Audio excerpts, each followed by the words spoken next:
مجھے ایک زمانے سے گلہ ہے، جیسے علی علیہ السلام کو گلہ ہے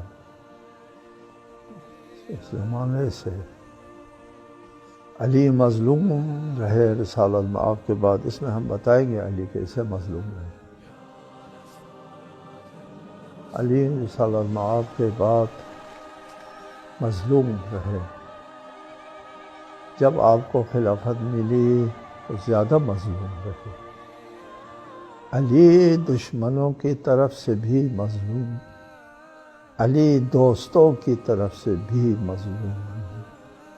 کون ہے جو علی کے ساتھ ظلم نہیں کرتا؟ علی کا نام لینے والے بھی علی کا حق ادا کرنے کی جگہ علی کے قلب مبارک پر زخم لگاتے، علی کی پیروی نہیں کرتے، علی کی سیرت کو نہیں پڑھتے، علی کے اخلاق کا مطالعہ نہیں کرتے،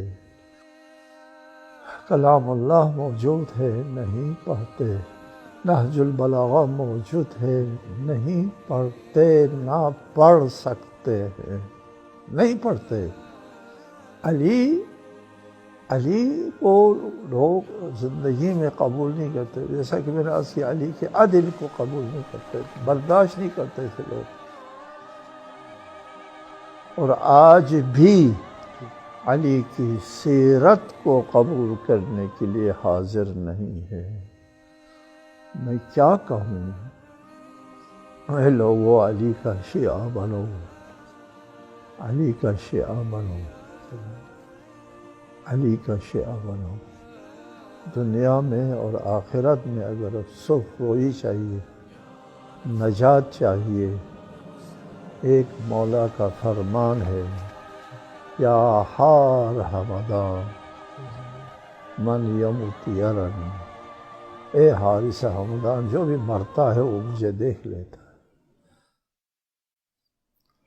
ہمارے حالت نزع میں علی حاضر ہوں۔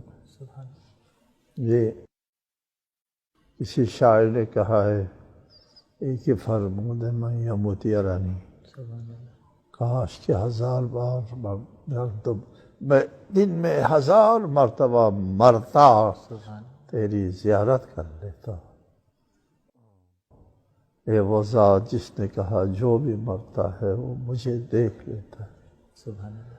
علی سے واسطہ پڑے گا حالت نزع میں، علی سے واسطہ پڑے گا قبر میں، علی سے واسطہ پڑے گا حشر میں،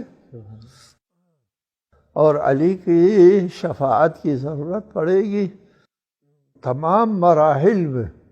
علی کے ساتھ رہو، علی کے دشمن نہ بنو۔ السلام علیکم ورحمۃ اللہ وبرکاتہ۔